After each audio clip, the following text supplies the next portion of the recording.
Hello, everyone. Welcome once again to the Adventure Travel Club television show. We find ourselves back in Lisieux in Normandy in France. And here we are in St. Peter's Cathedral. And this, of course, was the cathedral where St. Therese worshipped, and her father had given the main altar to the church. Now, these are some of the relics, of course, of St. Therese. And this, as we saw in the last show, there were a lot of school children that were touring around the various places in Lisieux. And this is at the Carmel, or the monastery where she lived, along with her sisters, who were both her natural sisters and also her religious sisters as well. And here we see a model of the Carmel. Of course, we're not able to go inside all the areas, but of course we can, the church or the chapel there. And this is what the rest of it must look like, because I believe that the nuns are cloistered there, if I'm not mistaken, right, Betty? They were. And it gives you a better presentation, or a realization, actually, of how they lived and where they lived and the surrounding. Yeah, it was always very helpful when they do that. Now, this is a wax figure of St. Therese. However, some of her mortal remains are also enclosed in this glass coffin. And, of course, we saw in the last program, the big relic, of course, was that of the arm bone of St. Therese. But there are some relics that are here in the this particular, what do you want? I guess you call it a glass coffin, right? Yeah. I think that it's just remarkable to think this lovely, young, beautiful woman has made such an impact on so many people. Right. Yes, she certainly has. She has a great following. And the church must have thought so, too, because they made her a doctor of the church, and, of course, that is reserved for very, very few people. Well, there's also, naturally, a gift shop everywhere we go, and there's one also here in the Carmel, and here we see Monsignor is purchasing a few things. But outside and around the grounds, this has grown, evidently, somewhat, because there are sort of like a conference and retreat center here, too. But I just love the beautiful buildings, the Normandy buildings. Aren't they beautiful? You see that so much. Well, even in Germany, you see this type of buildings, and they're so different. It's really, really quite beautiful. And there's a stream or a little river that runs right through the middle of town, and we can see that they can control it somewhat by these gates that you see here. I don't know if you call that a lock or not. Maybe it is. I'm not quite sure. But anyway, we're going to go on here as we are in the city of Lisieux, and we're going to have our dinner here, and we're going to listen to one of our people tell us what we're going to eat. Well, that's nice. And the last one is that of pommes. Fried potatoes. Bon appetit. Bon appetit. That was Maria Pedro, and she speaks Portuguese and French and English and I don't know what else. She's a constant source of amazement to me. And now here we are with a little serenade from some other pilgrims and tourists who were from Germany, and so they were serenading, I guess, themselves. Well, we thought they were serenading us, right? But that's fine. Let's think that. But anyway, it adds to the occasion. It really does. Yeah, and I have to say too, the food was very, very good. It was a beautiful place where we stayed, sort of right on the outskirts of Lisieux, and we had a swimming pool there, and we had all the wonderful amenities. In fact, we had a little extra time, so some of us got out there and got our bathing suits on, and decided the water was too darn cold. Oh, it was. But the weather was warm. Too cold for me, and I didn't think the weather was all that warm either. It was 100 degrees the first day we got there. Yeah, but I don't mind the heat. You like the heat. I like the heat. Right. Yeah. Well, anyway, this was part of the dinner that was served to us, and it was great. And here's some of our travelers that went with us to France, and we just had a marvelous time. We really had a good group of people, as we always do, and they were just really wonderful. Most of them are returnees. I mean, they've been with us several times. Right, and of course we welcome them back time and time again. And of course we had a lot of new people as well, so it's just wonderful to meet and have new friends. And now this was also Mother's Day, so everybody got a rose. Happy Mother's Day! Happy Mother's Day! You all got your flowers? Oh my gosh. And the bouquet. I have the bouquet. Uh-huh. They stayed good, didn't they? Good morning. town with about 200,000 people. And it's one of these towns in Normandy that was almost completely destroyed during the fighting that took place here in the summer of 1944. Because it took about 2 months before Caen could be liberated. That was Canadian troops that were the very first to enter Caen, or what was left of it, because the Germans had built very good defenses around the town. But from D-Day onwards, from the 6th of June onwards, the Allies were bombing and shelling the town of Caen. The bombardment lasted for about 11 days. Well, as you can see, and you can listen to our guide, we are now heading up toward the beaches of Normandy. We've left Lisieux, and I don't know if I have pronounced that right or not. Lisieux, something like that. Anyway, here's a map that's going to show you sort of how things happened there back in June 6th of 1944, the Battle of Normandy.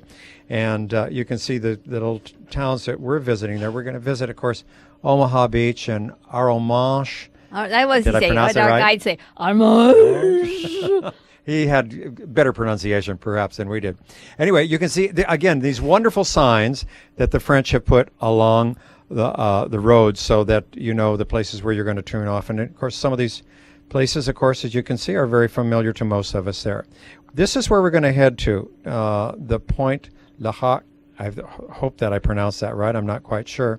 But we're going to go to that area. But to get there, now we have to get off on some smaller roads and go through a lot of other smaller little villages. And it was very interesting because some of these villages survived the war, and others, of course, have been totally rebuilt because there was a lot of, naturally, bombing and things that went on in 1944 in this particular area. So as we go along, you can read the road signs and see sort of the direction that we're going to, Le Point du Haut. And it's so interesting, but the villages are just so wonderful, peaceful, picturesque. High grass, flowers. But if you run through the terrain, not unlikely that here and there you'll be surprised by a hidden ditch or a hole or a stone. That there are also long walls around the property. Look at this place here to the left. You see that? It's a farm that might have been here 500 years, 600 years. And in the past, these places were very isolated. A lot of bandits and highwaymen in those days. So many of these farms are fortified. And very often they have a courtyard away from the road where there are the windows. Well, on the roadside there are just slits in the walls.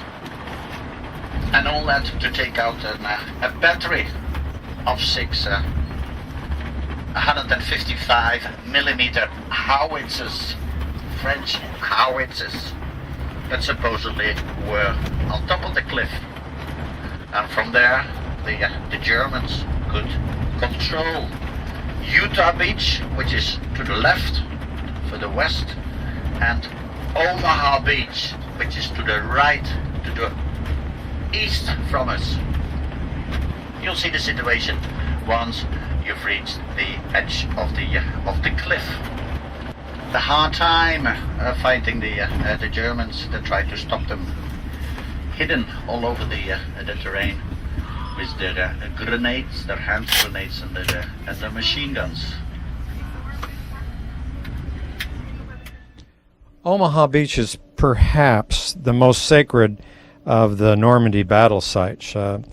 The beach is no longer covered with small pebbles as it was during 1944, but now it has more of a peaceful sandy slope. And we're going to get down there pretty quick as we keep driving further and further north, up right to the water's edge, which you can see here now off in the distance. And what I was so impressed, Betty, too, when I saw we were coming by some of the houses here had the American flags flown there, which was just absolutely just really, really wonderful. And as we get closer, we finally got to the point of, I guess, Du Hoc. I'm not quite sure. And I wondered why these little bouquets were here.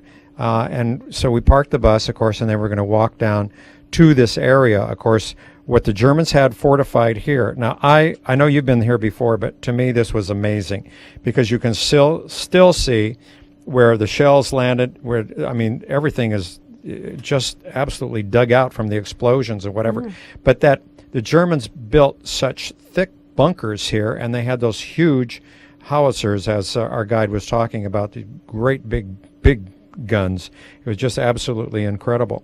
And to me, when I got here, I didn't know what to expect. I knew it would be probably pretty peaceful, but you know, I've watched things like on the History Channel where they've recreated some of that. We're going to see a little bit of that in today's show as well. But here where the gun emplacements were, the battle emplacements were in these bunkers, was it just was kind of a fearsome type of thing. It's overwhelming. I find it's an emotional thing that you go through when you see these, because you really get the realization of what had happened there. Always before, you know, somebody talks about it. But when you see it, and it's amazing after this length of time that they're still intact. Not all of it, of course. Well, and of course they've kept this way because, you know, if you don't know history, it's liable to repeat itself again. Hopefully this will never, ever happen again. But the barbed wire is still here. And places, of course, you can see they put little plants there so the erosion wouldn't happen, because they're rather steep cliffs, as you can see here. So peaceful right now and so beautiful. But on that day of June 6th of 1944, when the invasion finally happened, of course, all hell broke loose. Betty, I was interested to note from our guide, as he told us as we were going along, that the other part around the Atlantic Ocean also there in France was also fortified. I didn't know that. I thought it was just up here on the beaches where the Germans thought, you know, that the Allies would probably invade. And of course, they didn't think they were going to invade in this particular area. It was going to be in another area. And I think too that the weather, the time of the year, they didn't really think that this invasion would take place. The Germans didn't. No. In fact, a lot of them went on vacation. Yeah, what was it? yeah. General Rommel himself went back to Germany to celebrate his wife's birthday and all. And the prediction of the weather was bad, and they just thought, oh, they're pretty stupid, those Americans. They're not going to go off in here or come over here in June. Well, they were mistaken. They did, right. Yes. In fact, this whole preparation for the invasion, which of course was the most magnificent thing as far as a turning, I suspect, in the war, it took 4 consecutive years. There were thousands of soldiers of all nationalities that went into training in England, and there were millions of tons of material that were prepared, hundreds of tanks and cars and all sorts of things you can imagine. When you had, I'm not sure exactly how many soldiers and Marines that were there, but I know that there were over 200,000 that were on 5,000 ships that made that crossing. And it just, again, it's overwhelming. Anyway, the little bouquets that we saw that were there, the reason that they were there is this was a Sunday, the day that we were there. And it actually was Memorial Day. And of course, here in the United States, we celebrated it on the next day, on Monday. And we are going to visit in a little bit the American Cemetery, which also was a thrill as well. But Betty, you can see again, these bunkers, how much concrete and cement that they poured. I mean, they really built a fortification that was a fortification. That's why they're still intact today, because of the strength of them. I found with myself when I first started looking at the craters, I asked, I wonder what those are. The realization of it, these were bombs that were dropped. Exactly. It took me a while to realize that. It's almost like holy ground you're walking on when you're there. Well, you think how many soldiers on both sides, lost their lives here, and it, of course. there are a lot of German tourists that come here too, that they want to see part of their history as well. I did a lot of praying walking along there in that It's atmosphere and the visual part of it. It's quite an emotional trip, and this was just the beginning of the emotions that we would feel along the way. No, that's true. It is just the beginning of it. I wanted to go down inside one of these bunkers to see, how these people probably lived, and so I get down inside, and it was kind of an eerie feeling. Down, way down below.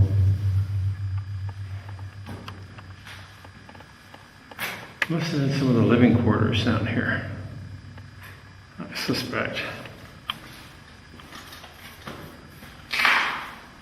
I have to say, like I repeat, it was an eerie feeling to go down inside there, and but I'm glad that I did that, and I'm glad that we had the opportunity to visit this, because this was a thing of a lifetime to be able to see that this happened within our lifetimes. Yeah. We have to be very thankful to the French people. I presume it was the French that kept this site. And it's almost, like I say, a holy site, because of the wonderful...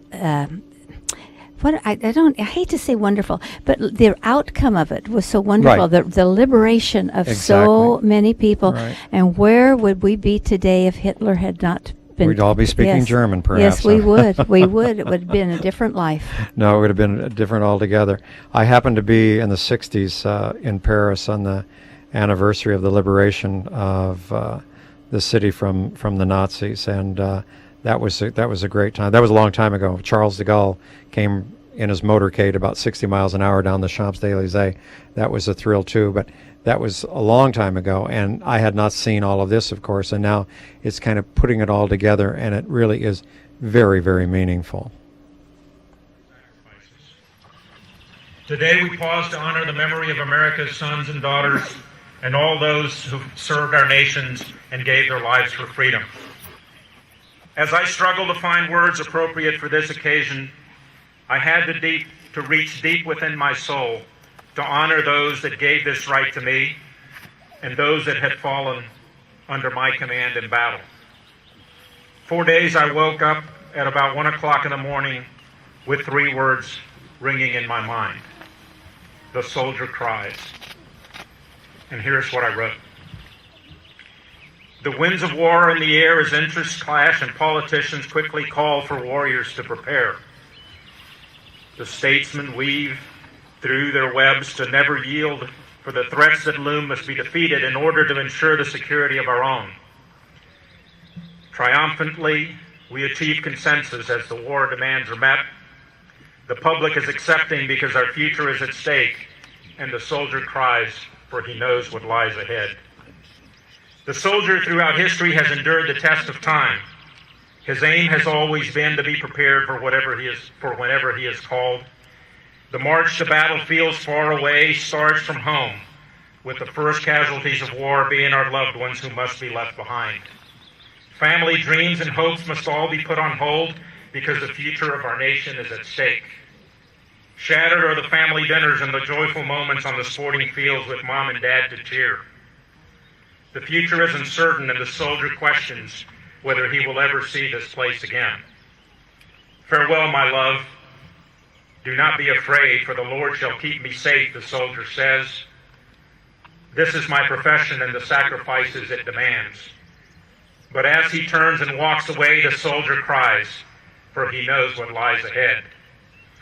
Uncertainty and doubt prevail as deployments and final battle preparations are completed.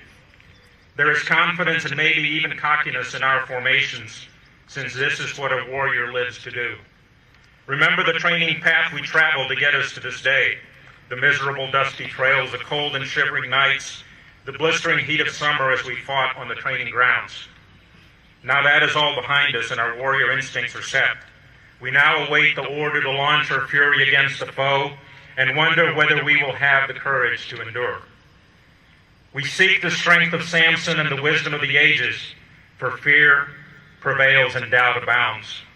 But deep inside we know that strength will come from our fellow warriors in our honor. Finally, when the order comes that war is upon us, the soldier cries, for he knows what lies ahead. The battlefield is glorified and tales of bravery abound, but the reality of war is ugly. Let us not forget that war is a savage, ruthless, violent endeavor with a specific purpose of destroying the enemy and his sources of strength. Nothing can change the brutality of the battlefield. What then motivates those brave young soldiers to continue through the horrors of the fight? What causes a soldier to continue the attack when those around him are falling? What gives him strength when he has lost his best friend on the battlefield? What causes him to continue fighting under the toughest of conditions, in steaming jungles, blistering desert sands, and frozen tundras? For any soldier who has been baptized under fire knows that the survival instinct is an overwhelming force. Yet, young men and women are willing to continue staring down the certainty of death to accomplish their assigned missions. Destiny begins to play its hand, and courage is drawn from those three words revered by warriors through the ages: duty, honor, country. These are hallowed words that you can always find in a soldier's heart. We do not fight for glory does not accrue until many have died on a battlefield. We fight for our honor, which is never to be compromised. The soldier knows that in the most austere conditions, sometimes all a soldier has to motivate him is his honor and the faith he has in God, his fellow soldiers, and his nation. A soldier without honor is a coward, and soldiers without honor have no hope. As the battles rage, our warrior ethos demand that we take care of our brothers. The casualties of war are evident in the wounded and the dead, but we must not forget the innocence that has been lost and the lives that have been changed forever by wounds that are not seen. As time permits between the battles, the memorials will be held and honors will be paid to our fallen comrades on the battlefield. But we close our ranks and we continue with the fight. Our fallen comrades can now rest as they begin their long journey home to waiting, grieving loved ones who will never know their love and warm embrace again. The soldier on the battlefield turns to do his duty once again, and he cries, for he knows what lies ahead. In the course of every war, there comes a time when pundits question and condemn. Should we condemn the war or the warrior on the battlefield? Let us never forget that the warrior fights to preserve the freedoms and the democratic principles that make us strong. Among those freedoms that the soldier protects is the right to have the pundits question and condemn. The soldier does not question when his nation calls, but he knows that national will is vital to the ability to carry on a long and costly war. The debates get heated, and the soldier knows that he must continue to sacrifice while the statesmen debate the future of the war. And if the answer is elusive, the soldier knows that the venom and hatred of the pundits and the doubters may turn to him as if he is the one sustaining the policy. So as the months and years of war go by, the pundits question and the soldier cries, for he knows what lies ahead. History has shown that our destiny is to fight for the survival of our way of life. Given this, then, the soldier's willingness to blindly accept his duty and the faith that he displays in battle is something that we must preserve and cherish. It is not the soldier's responsibility to engender this dedication and love of country in the people, but rather the duty of every leader in our societies. But the soldier knows that the burden will rest upon his shoulders as the reality of war spreads across his nation. So as the ranks are thinned by the casualties of war, the soldier cries, for he knows what lies ahead. Now you may ask, how can it be that these courageous warriors cry? If you have said your last goodbyes to your family and friends, not knowing if you will ever see them again, if you have seen the blinding flash of rounds exploding around you and felt the suffocating dust while hearing the smashing deadly fragments fly, if you have overcome the fear of death through the strength that comes from an overwhelming faith in your God and confidence in your fellow soldiers, if you have found yourself in battle where your world seemingly stood still, with time slowly marching by as some of those around you died, if you have woken up and found yourself in hell with burning vehicles and the remains of soldiers everywhere, if you have seen the soldier in his dying pose and wondered what he thought about a split second before he died, If you have knelt before a good friend's helmet that is resting on a rifle, with his dog tag swaying in the wind above his boots, and said your last farewell as a sound of taps fill the air. If you have smelled the stench of death and heard the wounded cry, yet had to reach down deep to get the courage to lead your soldiers on, then and only then, you might be able to understand what lies ahead and why the soldier cries. Future generations must forever remember the reasons why our soldiers cry. If we forget the sacrifices of the soldier, we will never be able to prevent our nations from going down that path of war again. But in the end, the only thing the wounded and fallen soldier asks is not for glory, but a commitment from his fellow man that his sacrifice will not have been in vain. You might forget his name, but do not allow his sacrifices and his service to be forgotten. Future generations must remember, but even if they don't, Americans can find comfort in knowing that the soldiers of tomorrow will be there when our nation calls. I will now close by reciting these words found at Arlington National Cemetery. Not for fame or reward, not for place or rank, not lured by ambition or goaded by necessity, but in simple obedience to duty, as they understood it. These men suffered all, sacrificed all, dared all, and died. May God bless you for taking the time to join us today. May God continue to bless America, and praise be to the Lord, my rock, who trains my fingers for battle and my hands for war. God bless you, victory.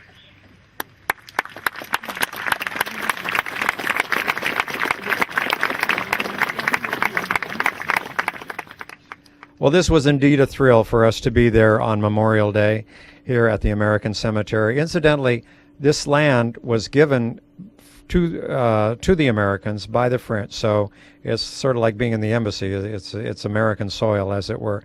But they were all there, both the French and the Americans. That's about all the time that we have, Betty, but we'll see everybody next time. Our phone number is 488-7443. Bye-bye. Bye-bye.